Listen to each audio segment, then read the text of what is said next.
I don't agree with congratulating Putin. I don't think you congratulate someone for a fake election. Donald Trump called up Vladimir Putin and congratulated him on his incredible presidential victory. Now, the media has been all over this story. Now, we know this election was a sham. Putin won with, I think, 77% of the vote. So, the election was rigged. Maybe by Americans. No, it was rigged by Putin. So, Putin rigged the election, but the media and even Republicans now are freaking out about this call. Just about Trump calling Vladimir Putin and congratulating him. Now, I have a clip to show you. So this is Trump's tweets defending his move, and then Republicans reacting to the fact that Donald Trump called Putin. So let me show you that, and then I'll tell you what I think. The president writing, I called President Putin of Russia to congratulate him on his election victory. In past, Obama called him also. The fake news media is crazed because they want me to excoriate him. They are wrong. Getting along with Russia and others is a good thing, not a bad thing. He went on, they can help solve problems with North Korea, Syria, Ukraine, ISIS, Iran, and even the coming arms race. Bush tried to get along but didn't have the smarts, writes President Trump. Obama and Clinton tried but didn't have the energy or chemistry. Remember, reset. Peace through strength. End tweet. That all comes amid multiple reports that President Trump's top team included in his briefing materials a section for his call with Putin emblazoned with the words "do not congratulate" written in all caps, which the president ignored. Let's take a look at the Republican response. What he did in Ukraine, what he's done in the Baltics, what he's done, what he's done in London, poisoning people with nerve gas, that's a criminal activity. I wouldn't have a conversation with a criminal. I'm not sure why the president felt like he needed to call and congratulate Vladimir Putin on what was a fake election. I think most of us don't see that as necessary. I wouldn't have done it. It'd be like me calling Fidel Castro, saying, "Good job, you really took 99%." Right? I mean, those elections don't mean very much, and I think we shouldn't lend any more credence to them. I don't agree with congratulating Putin. I don't think you congratulate someone for a fake election. It's funny to see Republicans finally come out against Trump on an issue that doesn't really matter. Now, let me give you some context. So, the European Union's chief executive, Jean-Claude Juncker, congratulated Putin on his win. Germany's Angela Merkel and French President Emmanuel Macron both wished success to Putin. And in 2012, as Trump mentioned in his tweet, Obama in 2012 congratulated Putin on his win then.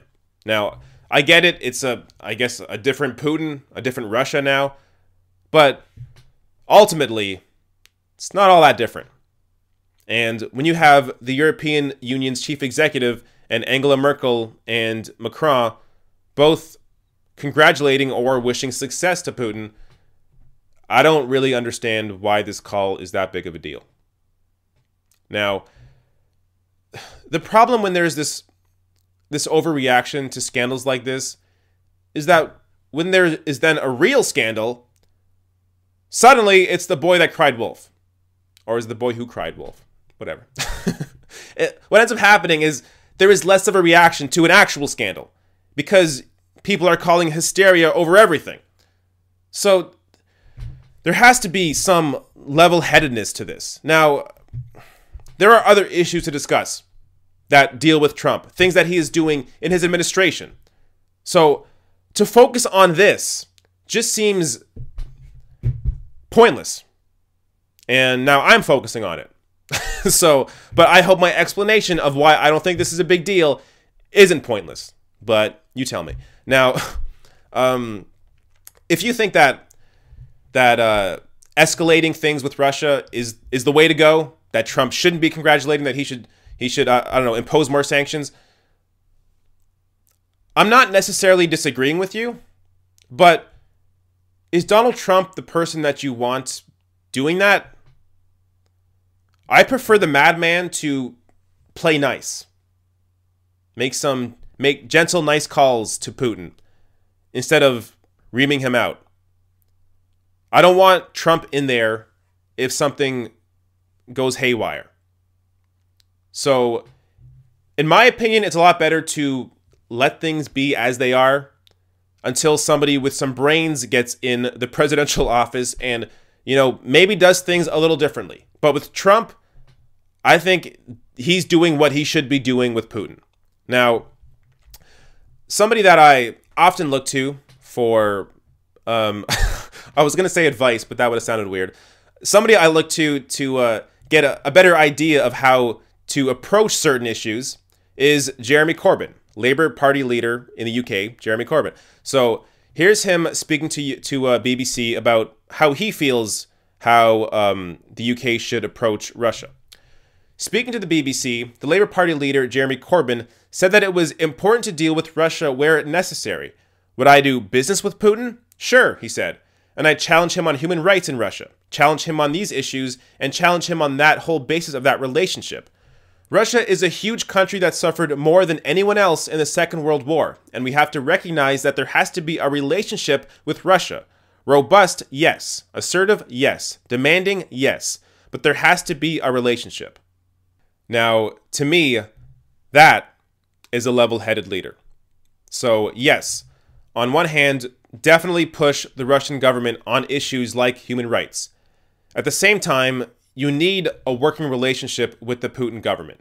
You can't simply, build walls and impose sanctions and expect that everything's just going to get better. Actually engaging with the other side, I think, leads to better outcomes. Now, do I think that's what Trump's strategy is? I don't know. So, this is how I think about Trump and Russia.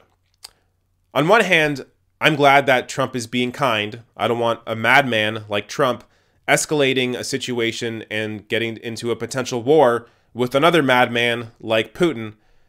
At the same time, I can question, why is Vladimir Putin the only person that Donald Trump is nice to? It seems kind of weird. Now, that doesn't mean that I think Putin has something on him. Maybe he does, maybe he doesn't. I don't know. But you can ask questions. You can acknowledge that it's kind of weird that Trump is very kind to I was going to call him Donald Putin, is very kind to Vladimir Putin. It's weird. So that's all I'm saying. At the same time, yes, I'd rather Trump play nice with Putin until somebody with brains gets into the White House. Hey, if you like this video, hit that subscribe button below and consider throwing me a few bucks on Patreon at patreon.com/therationalnational or therationalnational.com/join.